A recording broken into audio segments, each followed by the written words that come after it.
teman santai, ketemu lagi di Curhat Santai bareng gue, Fadli Jackson pastinya. Penasaran kan kenapa gue serius banget nih baca buku ini? Mau tahu bintang tamu siapa? Langsung aja lihat di profilnya, di swipe up.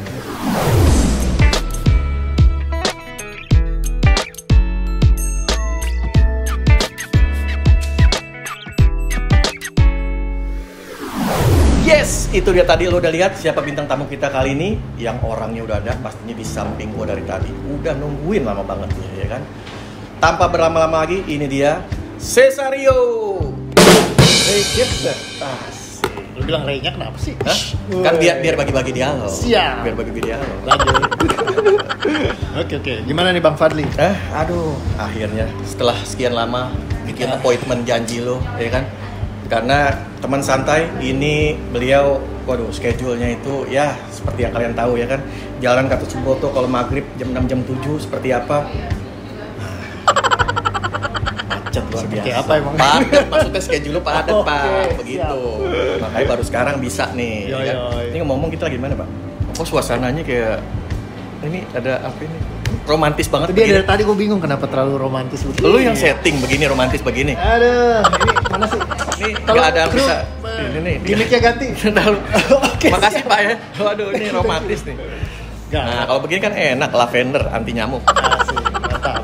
Jadi teman santai nih, kita panggilnya teman santai. Oke. Buat yang nonton di rumah, teman santai ini pasti banyak pertanyaan yang udah di DM ke gue juga beberapa. Gue akan tanyakan ke lu hari ini. Gitu. Dan lu harus menjawab. Oke, siap Bang. Iya, gitu. Jangan tegang, tenang. Ini bukan kuis Who Want to be Millionaire. Saya bukan. udah mesti tarik napas dulu. Untuk awalan nih, teman santai mau tahu ya, sejak kapan kan gue denger nih lu menjadi seorang gamers? Itu sejak kapan? Tolong ceritain deh. Gamers ya, waduh gue udah gak inget lagi tuh bro. Karena dari dulu emang main game dulu kan. Kayaknya sih pertama itu SD kayaknya ya. Soalnya lagi pas, tapi nggak juga kalau gue inget SD, dari kecil pun gue udah main. Gamesnya itu yang kayak, kalau lu tahu yang di Gamebot.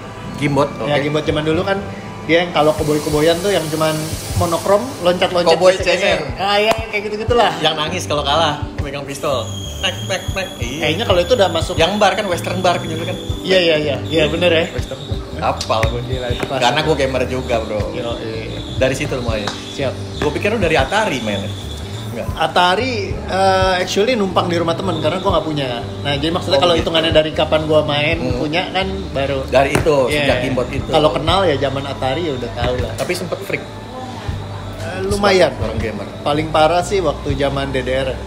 Ini DDR. Dance Revolution. Oh. Nah itu game favorit banget zaman dulu.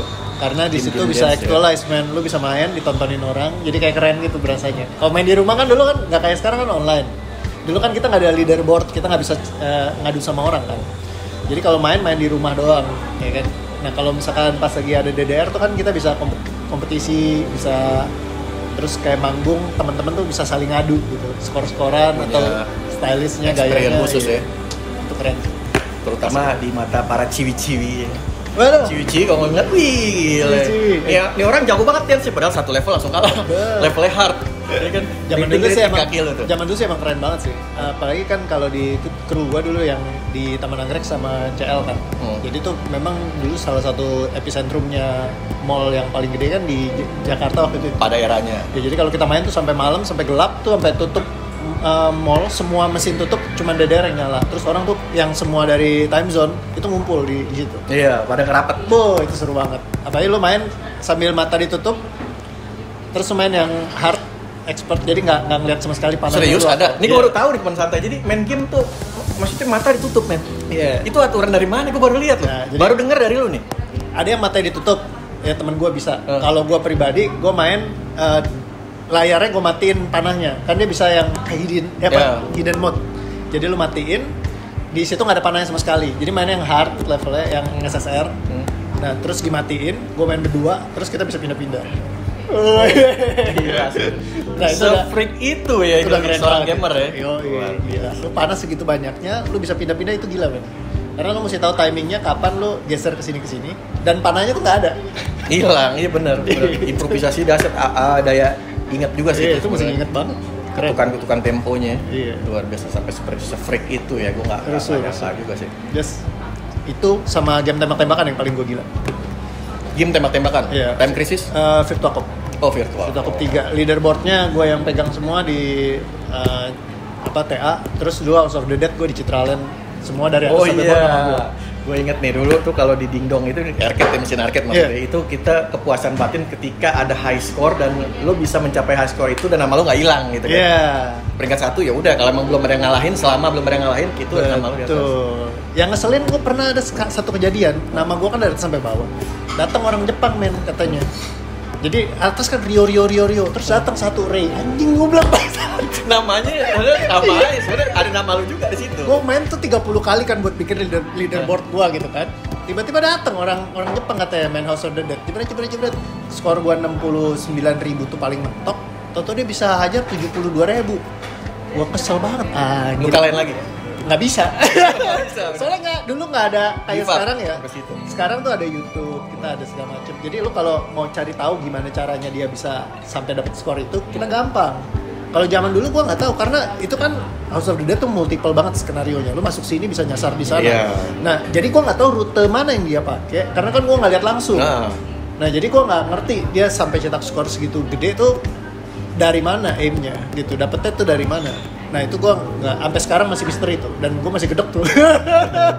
Buat orang Jepang yang nonton nanti kalau misalnya nonton namanya Ray, ya kan dimanapun kamu berada, apa di Jepang, apa di Tokyo, atau di mana tuh. Itu dendam kesumat belum selesai. Sampai sekarang tolong diselesaikan. Tolong kasih tahu saya dong, saya penasaran sih. Daripada nanti kamu udah nggak ada menjadi arwah penasaran, bahaya itu.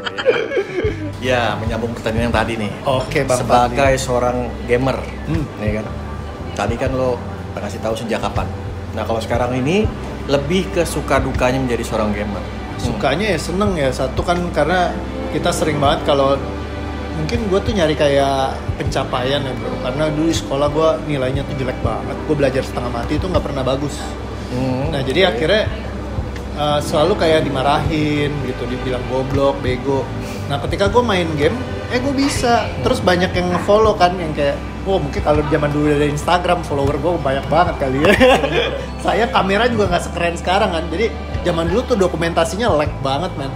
Nah gue ada sih beberapa video gitu yang bekas dulu, zaman dulu gue masih main gitu sama teman-teman gue. Cuman juga nggak zaman dulu susah banget lah mesti nyari yang di camp, pinjem sama orang gitu kan. Jadi nggak kayak sekarang gitu. Andai sih kalau gue bisa bayar nih ya buat beli memorinya lagi, footage, aduh pengen banget gitu ya.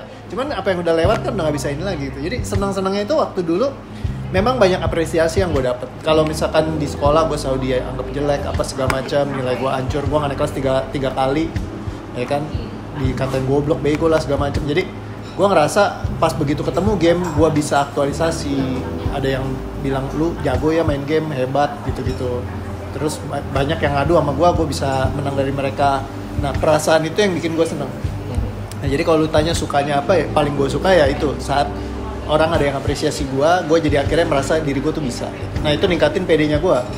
Ya apalagi kalau pas zaman DDR itu lu menang lomba, itu seru banget kan. Dan pas lagi lomba pun lu lagi manggung, attention-nya kan ke lu semua. Luar biasa. Nah jadi itu seneng banget. Dan dulu gue emang kecil tuh kan karena sering dibully apa segala macam, PD gue tuh hancur banget. Nah mulai gara-gara pas ketemu kayak begini, nah itu gue bersyukur banget sih. Jadi gue bisa belajar untuk melatih diri gue sendiri untuk bisa lebih percaya diri ya di situ. Dan dapat kesenangannya memang ya kayak kalau ibaratnya di Instagram sekarang follower lu tuh bener-bener banyak banget zaman itu gitu. Nah terus dari situ kalau lu bilang dukanya apa, mungkin ya nggak ada dukungan, terus sering dicap nggak bener, madesu kan biasa gitu. Lu gamer kan pasti yang nggak jauh-jauh lah, masa depan suram, cuma main game doang, nggak bisa cari duit apa segala macam kan kayak gitu. Nah kalau sekarang enak karena gamers sudah bisa nyari duit sendiri. Ya kan betul. Lu YouTuber gamer malah lebih kaya dari yang punya perusahaan, banyak banget yang kayak gitu kan. Nah dan kalau dulu tuh nggak bisa kayak begitu kan, kita nggak ada namanya YouTube apa segala. Nggak ada. Iya jadi buat gamer nggak ada karirnya. Pure skill doang. Paling lu menang lomba tapi berapa lama sekali gitu kan. Jadi zaman dulu kan nggak ada. Jadi selalu dicapnya ya lu madesu gitu. Kalau bisa ini masa depan suram kan. Masa depan suram. Iya. Wah itu kacau banget lah. Jadi di masa-masa itu dukanya di sana sih ya. Sama dukanya kalau kalah aja sih. Iya. Seperti yang tadi, yang Jepang tadi tuh. Iya. Demam sampai sekarang tuh. Itu demam itu gue diem gue tiap hari gue gue tolongin anjing, gue gimana ngalahinnya. Dan itu kepikiran terus ya, kita mau tidur juga jadi udah mau merem. Itu nggak tenang banget tuh, soalnya bener-bener kesel banget. Ibaratnya leaderboardnya kan lu semua. Gue pergi ke, mungkin itu kena karma ya. Gue main di Kelapa Gading gitu ya, di arcade. Ada juga yang kayak gue, namanya dia semua. Terus gue datang langsung gue jeder deh. Oh iya, lu masuk teritori orang, ya dibantai. Kan? Lu ngacak di situ, ya kan gantian di teritori lu diacak. Itu tuh. kayak di film Ip Man bro. Iya, Ip Man. Jadi orang datang langsung, aduh sama Grandmaster-nya. Iya, di situ. Itu kena. Atau jangan-jangan yang di Kelapa Gading tadi itu temennya si Jepang tadi tuh, dia punya temen tuh, di kontak. Anak mana tuh? Tuh Taman Anggrek tuh, Jakarta Barat tuh.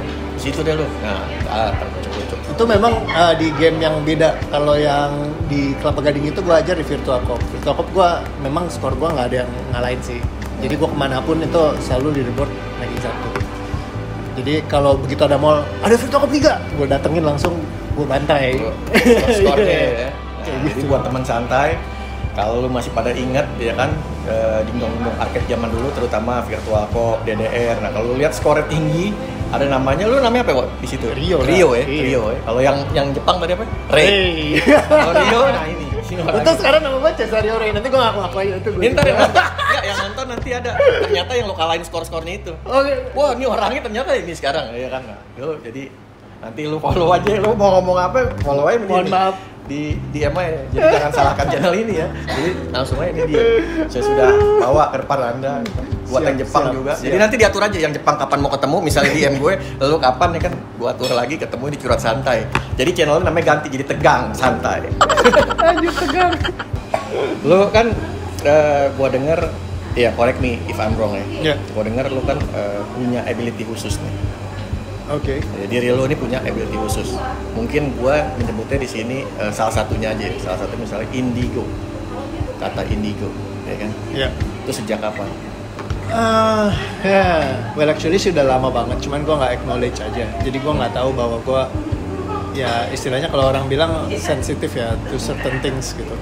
Jadi di keep aja udah lama, gue juga nggak pernah keluarin. Memang karena gue nggak mau urusan dengan hal-hal yang seperti itu sebenarnya. Oh awalnya lu nggak mau urusan? Iya, jadi gue nggak mau urusan. Jadi walaupun misalkan gue ngerti, gue bisa, gue paham, tapi gue nggak mau handle kesana gitu. Okay. Dan ketika gue ketemu memang guru gue yang bantuin gue untuk lebih mengenali diri gue sendiri dan semua kapasitas gue, baru akhirnya ya gue ya menerima bahwa ternyata ya gue mungkin ada istilahnya dikasih Tuhan gift yang beda sama orang biasa. Ya acknowledge aja gitu, nikmatin bahwa itu memang sesuatu yang Tuhan kasih, ya digunakan untuk hal-hal yang baik lah. Oh gitu. Nah, terus perasaan pertama kali lu bahwa mengetahui bahwa lu punya skill itu, apa yang rasain, takut atau? Kalau dulu waktu nggak ada yang bantuin sih aneh. Iya, kayak gue bisa kayak ngerasain misalnya kayak orang ada rasa nggak enak, sakit apa segala, dia sakit gue ikutan sakit. Jadi orang lain perceivingnya tuh sangat tinggi, jadi kayak gue bisa ngerasain gitu. Ya, tapi yang orang yang udah kenal? Enggak. Semua orang? Iya semua orang, jadi badan gue suka gak karu-karuan sendiri. Tapi walaupun lu gak kenal sama orang itu? Yes, gak pernah ketemu juga? Gak pernah ketemu, tapi setiap gue konfirmasi gue tanya, Pak lagi sakit di sini ya? Oh iya kok mas tahu? Gitu, misalnya gue bilang sebelah kaki kiri gitu. Iya kok mas tahu sih? Gitu. Oh gitu. Jadi kayak, tapi gue jadi gak karu-karuan. Jadi gue kemana-mana, gue lagi naik motor nih, tau-tau perut gue bisa sakit sendiri, sakitnya orang lain, gue rasain kan cumi gitu kan. Nah akhirnya ya udah sampai di momen gue mutusin buat oke, gue hold back, gue nggak mau akses ini. Sampai akhirnya gue paham bahwa oh ternyata bisa di on off. Oh bisa di switch on. Iya. Kapan bisa lu ngatur sesuai kebutuhan. Ya. Dan tadi kalau lu ngerasain orang kayak tadi gitu, itu orangnya satu pertama lu nggak kenal. Kedua radius berapa baru lu ngerasain? Misalnya nggak mungkin lu di sini tuh orang lagi ada di misalnya katakan di Kebayoran, lu ngerasain juga maksudnya jauh banget gitu. Atau mesti berapa meter? Actually dia bisa, kalau gue mau. Lu nggak tahu sama orang itu? Iya, jadi gue biasa lakukan kalau sama klien gue dari Zoom gitu ya. Kalau dia memang ada yang perlu dibantu secara khusus kayak gitu, ya udah dianya lagi di luar negeri pun, ya gue bisa masalah. Bisa ikut sans. Nah kayak tadi lu bilang lagi di motor, kemudian perut lu sakit. Iya. Ternyata tuh si bapak itu ada di mana? Kalau motor ya di sekeliling. Maksudnya yang lu tanya tadi kan enggak, maksudnya gue ngerasain doang, maksudnya perceive gitu. Jadi gue banyak banget nangkep sakitnya orang yang bukan punya gua gitu. Guanya baik-baik aja, tiba-tiba gua kok rasanya nggak enak di Iya, situ. makanya gue lagi ngebayangin lu ngomong gini aja, gue ngebayangin nih lu lagi jalan gitu di mall, lu jalan Iya, lo apalagi jalan rumah sakit lu lo. jalan di mall. Kan rumah sakit terlalu inilah ya, Bisa gila. terlalu umum lah banyak. Ini di mall aja deh, di mall ibarat lu lagi jalan, tiba-tiba di situ ada ibu hamil, tiba-tiba lu yang rasa hamil, aduh saya ngidam nih gini, malah kan repot kan, saya ngidam nih begini, repot juga kan, gila, hah? Udah Iya bodo nggak? aja dah. Ya makanya, itu maksud gue. Tapi akhirnya seiring berjalannya waktu lo kembangin ya. Ya sekarang sih lebih kayak gunain buat bantuin orang aja, tapi nggak selalu gue pakai. Karena banyak hal yang gue selesaikan cuman dengan sekedar ya ilmu dari teknologi pikirannya udah selesai gitu. Nah jadi kadang kalau ada hal tertentu yang memang perlu interferensi seperti itu, jadi gue lebih gunakan, gue combine sama semua tools yang ada sekarang. Karena gue belajar banyak dari mana-mana gitu kan. Nah kayak sertifikasi lah, training yang bagus-bagus, gue belajar secara dari pikiran bawah sadar, pikiran sadar gue ngerti. Nah kalau yang sisanya pikiran biasanya dibilang unconscious, pikiran tidak sadar manusia. Tidak sadar manusia. Nah jadi itu yang di touch menggunakan kalau gue sebutnya istilahnya sensing. Jadi gue ngerasain apa yang mereka rasain gitu. Dan lu helping people sampai sekarang. Yes. Dan kalau misalnya ada teman santai yang dia mau curhat sama lu atau mau kontak lu, bisa melalui Instagram lu atau gitu? Instagram gue lepasin aja. Jadi kalau @lepasin aja. Nama Instagramnya @lepasin aja. Ya, Okay. konsepnya adalah ngelepasin emosi-emosi negatif yang tersimpan di dalam tubuh. Ya kalau selama ini kita taunya kita mengendalikan, mengontrol. Ya jadi kalau misalnya kayak kalau lu takut nih, kayak orang ada yang fobia misalnya.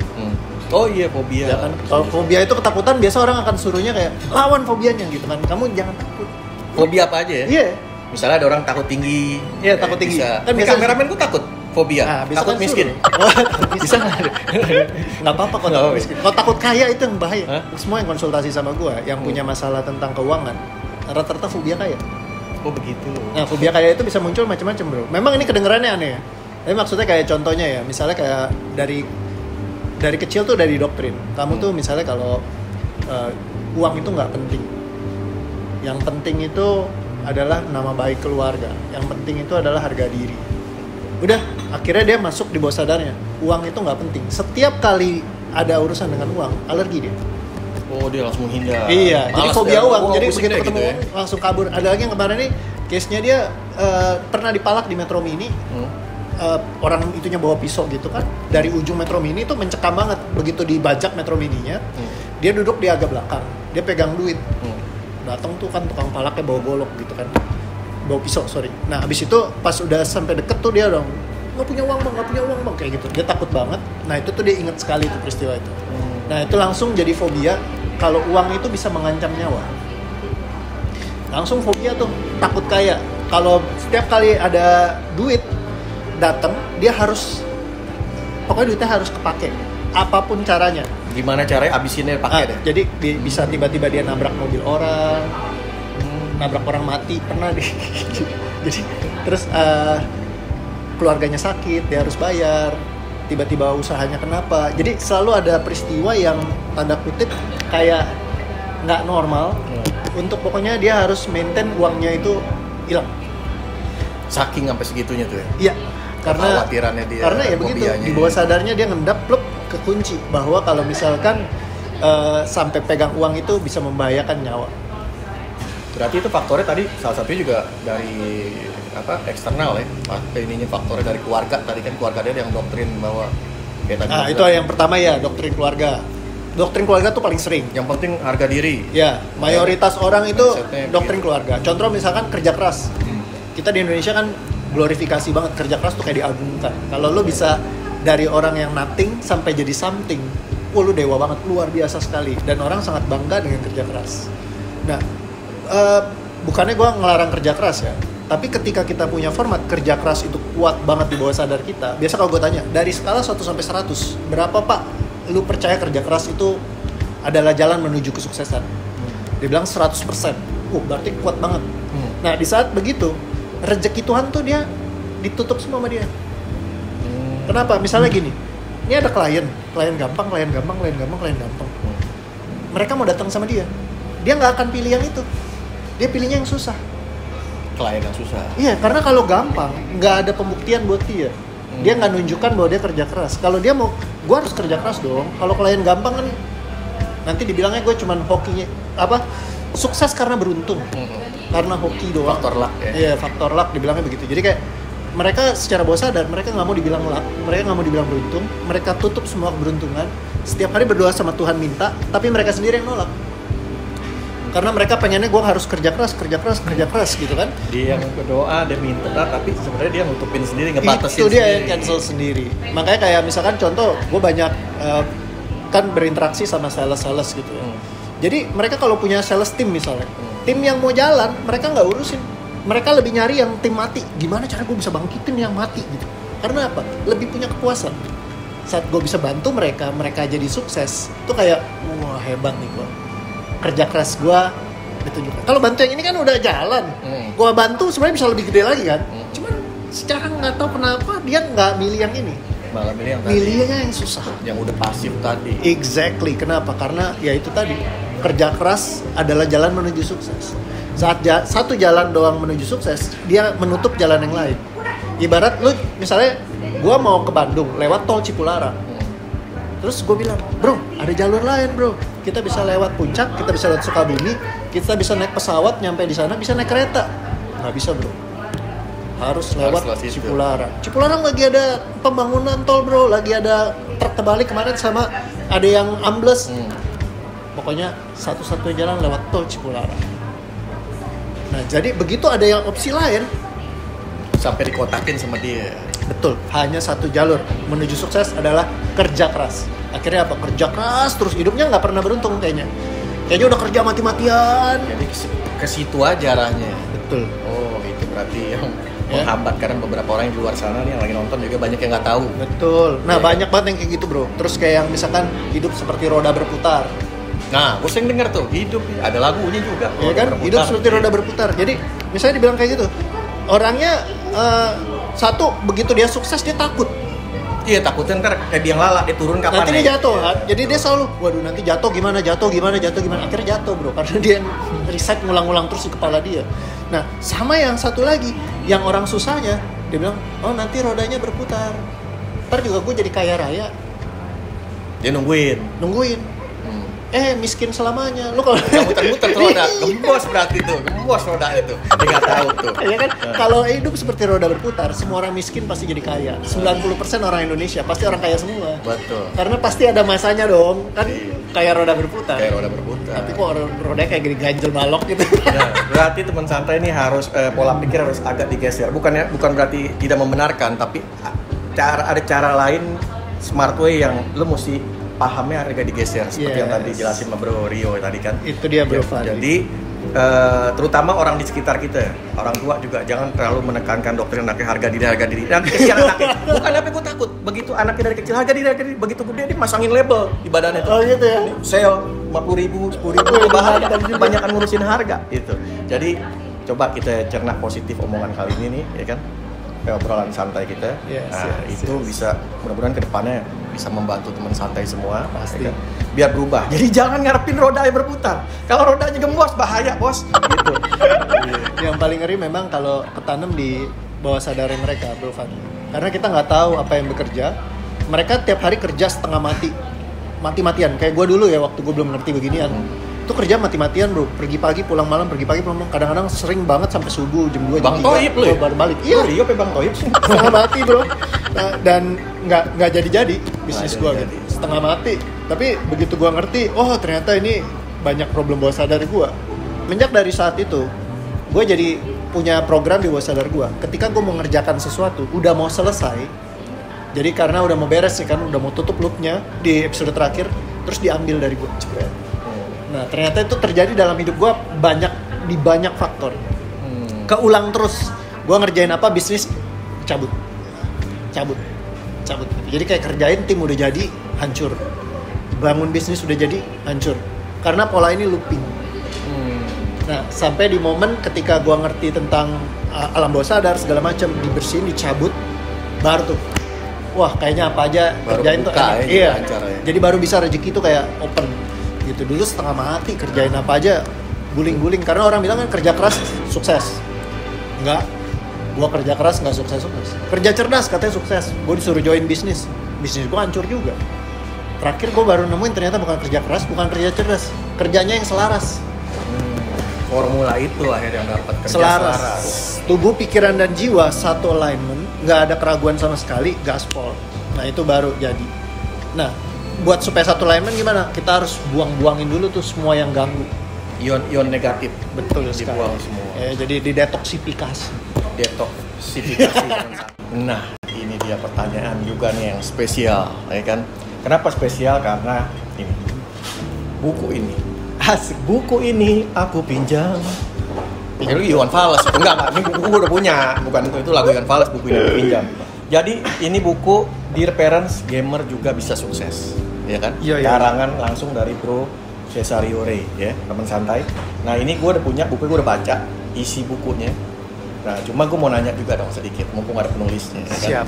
Ya kalau menurut gue sih it's okay ya, karena kan intinya gini, sesuatu yang bikin sesuatu program ngelok di bawah sadar kita itu adalah di saat ada intensitas emosi yang tinggi. Itu salah satu pintu masuk ya. Jadi ada banyak sih caranya. Salah satunya adalah saat ada intensitas emosi yang tinggi. Misal contoh ketika pas gua itu diambil, itu gua udah banyak nabung perasaan sama Satria Baja Hitam. Ya kan gue nonton tuh dari awal semuanya gitu. Itu perasaan gue kan seneng terus tuh, bahagia. Dan, Kebawa ya. Dan ketika lu terakhir mau nutup, itu ekspektasi lu banyak karena lu pengen nonton kan semua film lah. Lu pernah nonton drama Korea misalnya, penasaran kan, pengen tahu endingnya gimana. Terus tiba-tiba ditarik begitu, itu emosi gue tuh kayak benar-benar meledak sekali.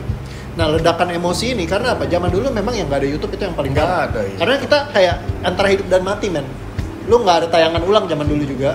Sekalinya hilang seumur hidup lu nggak akan nonton. Dulu yang gue pikir begitu.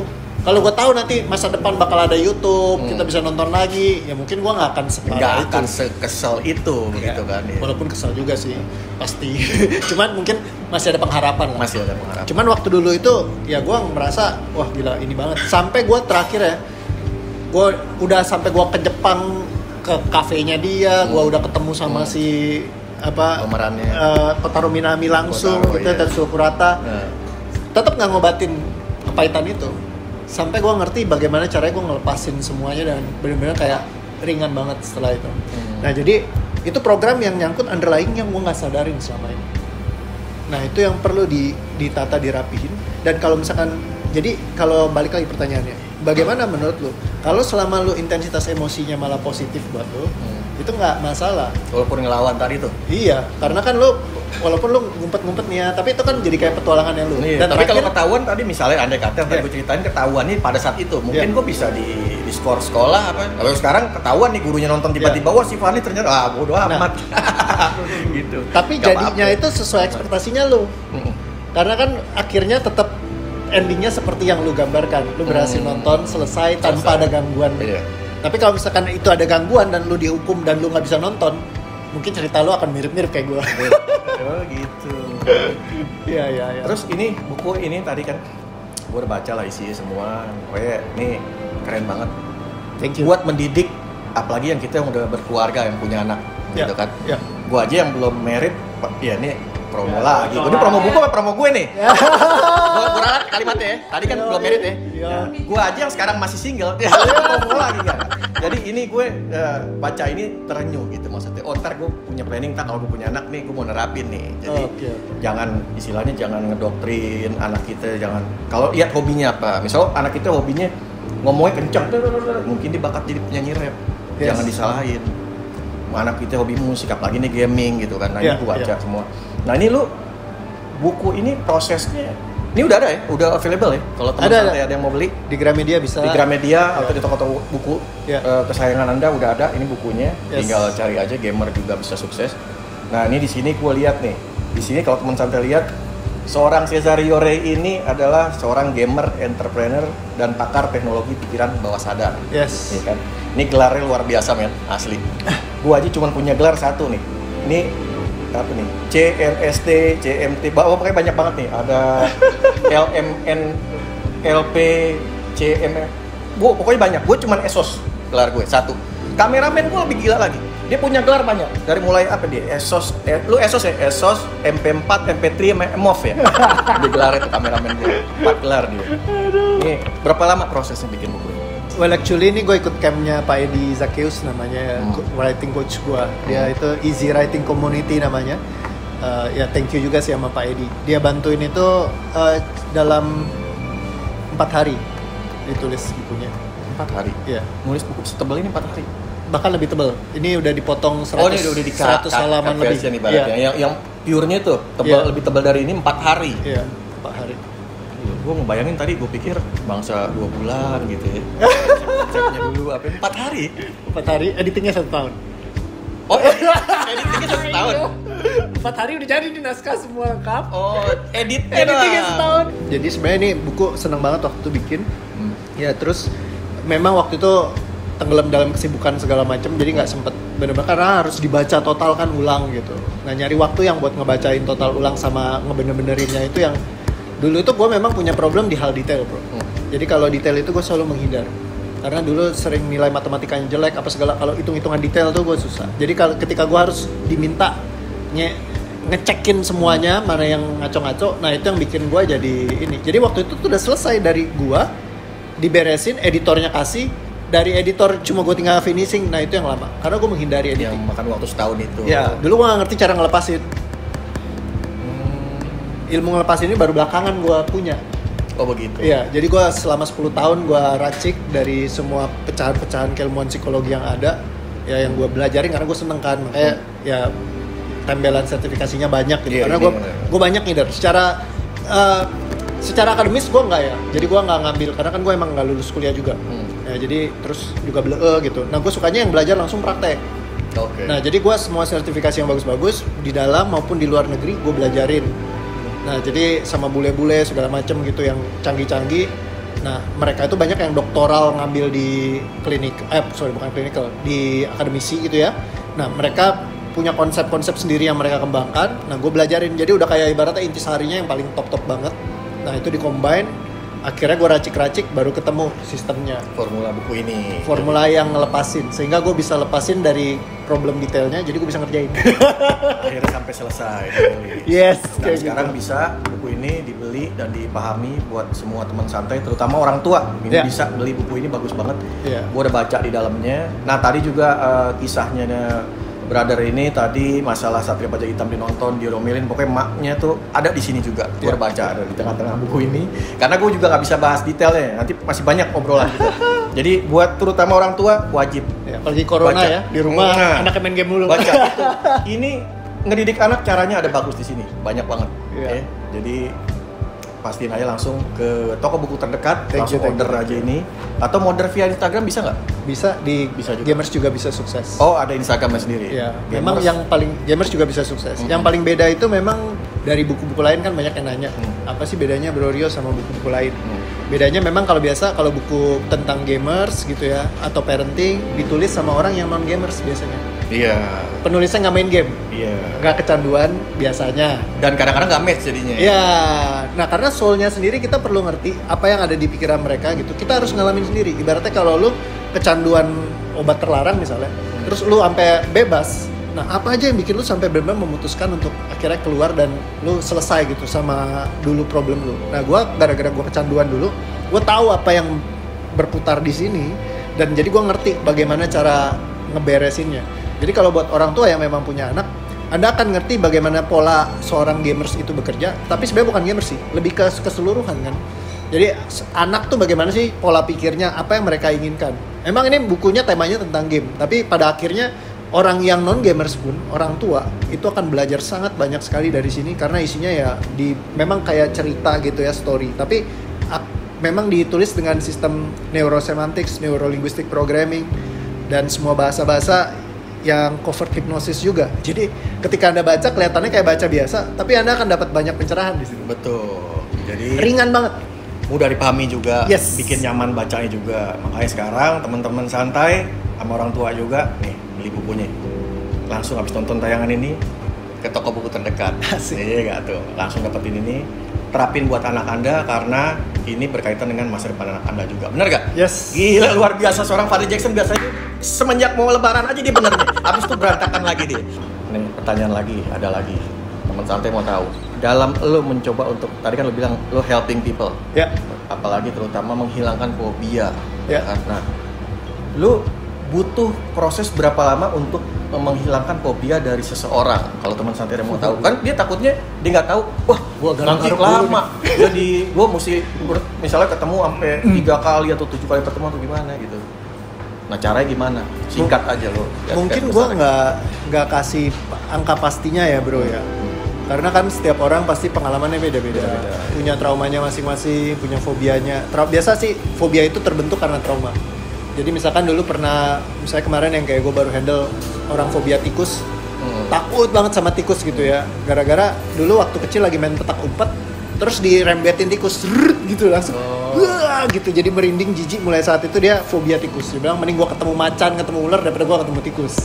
Nah kayak gitu. Nah padahal kalau pakai logika kan ya tikus kecil begitu, dia manusia gede, tendang aja tikusnya mehong gitu kan. Nah cuman mehong metong.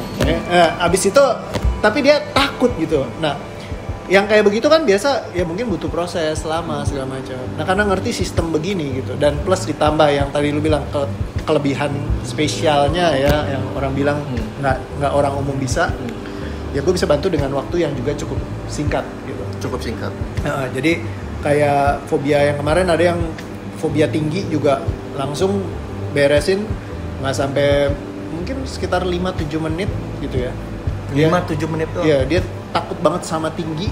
Itu langsung abis selesai, waktu itu kita lagi outing sih. Jadi dia bilang, ini istri saya Pario, udah lama pengen ketemu Pario karena dia punya fobia tinggi, fobianya cukup ekstrim, takut banget. Kalau ke mall tuh, apalagi kalau naik lift kaca gitu ya takut, terus kayak rembet di eskalator tuh takut, segala macem takut, pokoknya naik pesawat takut, naik roller coaster takut gitu ya. Jadi semua yang berhubungan dengan tinggi dia nggak berani. Abis itu ya udah gue beresin. Malam itu ada rekamannya, videonya si suaminya rekamin pas gue lagi bantuin, ternyata direkam gitu kan. Lumayan tuh ada dokumentasi tambahan. Nah selesai dari situ besokannya langsung Flying Fox. Dia naik Flying Fox. Udah nggak, sampai sekarang nggak takut ketinggian lagi? Sampai sekarang nggak takut ketinggian lagi. Terakhir naik roller coaster. Ya jadi ada Flying Fox-nya juga gue suruh rekam pakai kamera 360 kan. Gue bilang nih, gue pinjemin kameranya. Teriak-teriak wah gitu. Dulunya nggak, ya dia bilang nggak mungkin bisa lah kayak gitu. Dan itu prosesnya less than 10 minutes. Less than 10 minutes. Luar biasa. Terakhir yang tikus tadi itu 2,5 menit. 2,5 menit only. Ya, yeah, one of my records. Jadi teknologi itu berkembang, kita perlu ngelihat juga dari sudut pandang yang berbeda, yang kita bisa istilahnya kembangin.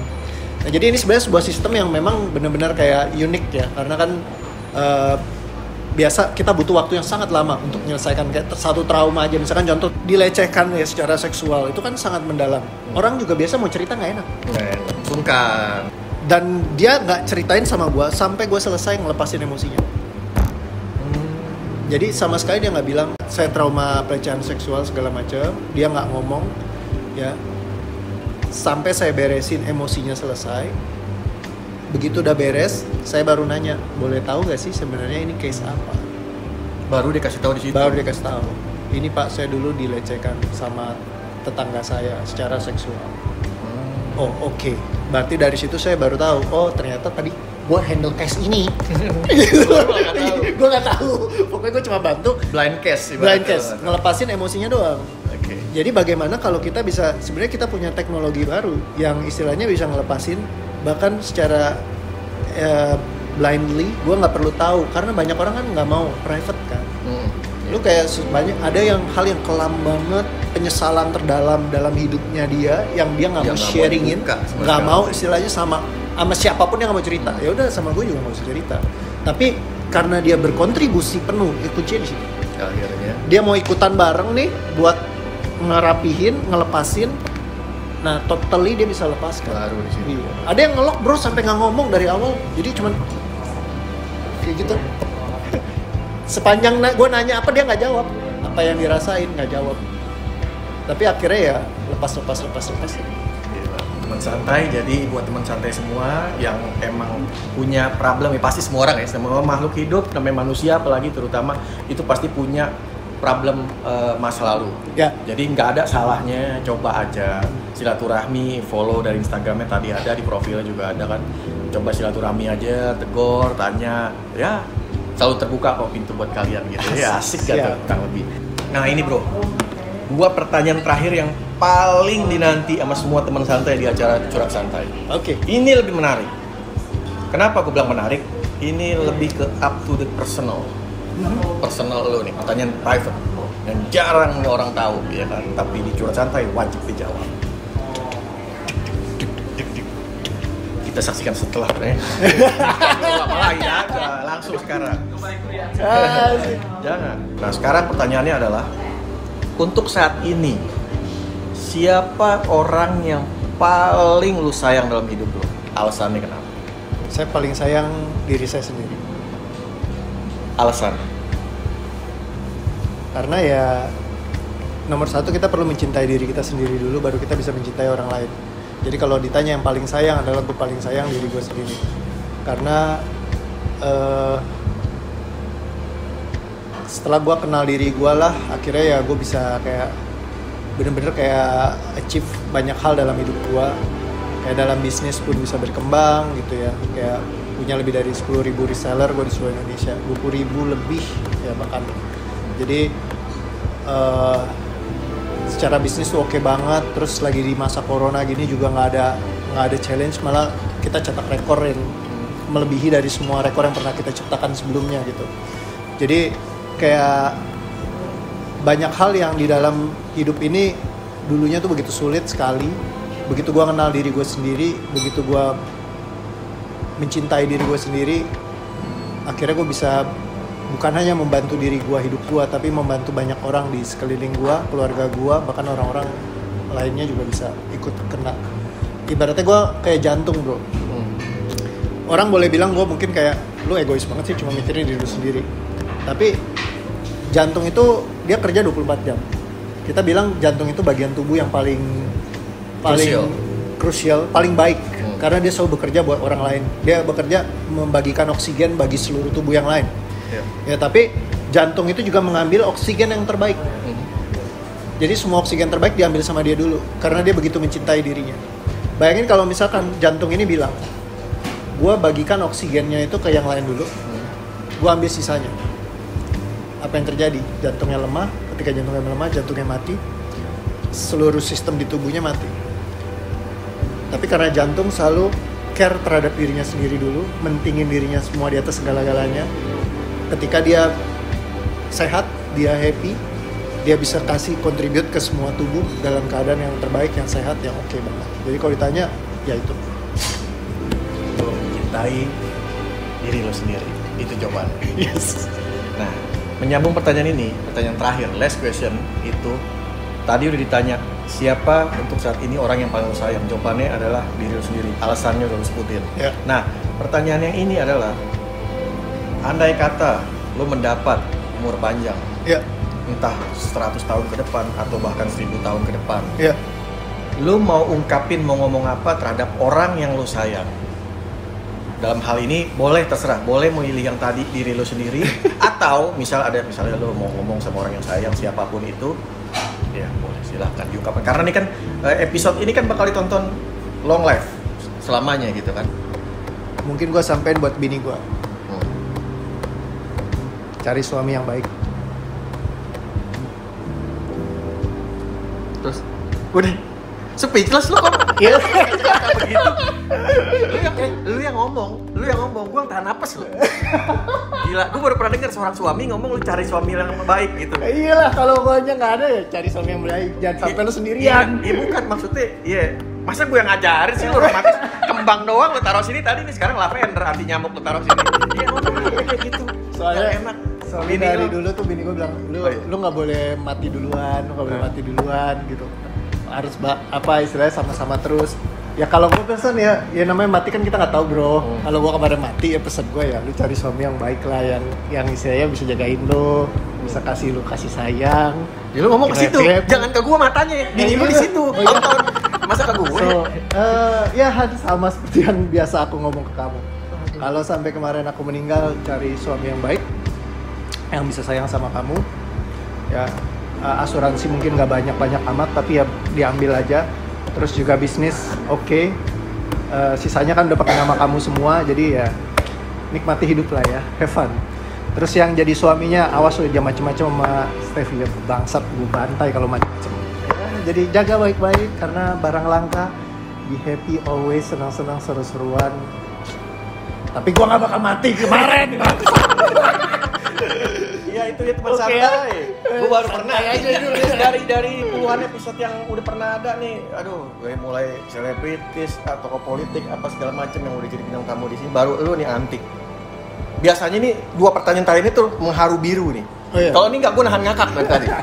Gila pesannya segala apa? Cari suami lagi lah, suami diancam lagi sama dia. Gue samperin. Waduh. Aduh, tapi nggak apa-apa. Itu pengalaman unik dari seseorang ya, beda-beda ya. Ya itu dia teman santai di episode curhat santai kali ini ya kan. Akhirnya selesai juga. Unek-uneknya dari Bro Ray juga udah keluar semua. Thank you. Gitu kan. Jadi buat teman santai di luar sana semua yang belum di subscribe channel ini, lu kelewatan. Harus di subscribe dong. Betul. Jadi lu klik tombol subscribe-nya karena Gue udah subscribe belum ya bro? nah kalau lu belum kelewatan ya enggak? Udah. Enggak, lu bukan kelewatan, kelebihan. Karena subscribe dari kalian semua walaupun satu aja subscribe itu membantu membangkitkan channel-channel anak-anak Indonesia gitu. Biar lebih berkreatif lagi, biar channelnya makin banyak lagi berkembang begitu. Iya. Dan juga bukan cuma subscribe, kalau yang mau support channel ini bisa juga di follow dan di like Facebook page atau Instagramnya, cari aja @santaibarenggue. Nah itu ada di situ, langsung aja. Terus juga ada yang mau sampaikan sedikit untuk teman santai sebelum kita pamit? Pesan gue adalah santai aja jalanin hidup, nggak usah terlalu serius, nanti cepet mampus. Ya itu quotes yang bagus banget itu. Iya. Santai aja jalan hidup, nggak usah serius. Kalau serius cepat mampus. Ya semua belakangnya bagus. Ya sekian dulu episode curhat santai kali ini bersama gue Fadli Jackson dan Cesario Ray Kirksen. Nah, sampai ketemu lagi di episode curhat santai berikutnya dengan bintang tamu yang lain lagi. Stay tune terus di channel Santai Bareng Gue. Fadli Jackson pamit and bye bye. Dah.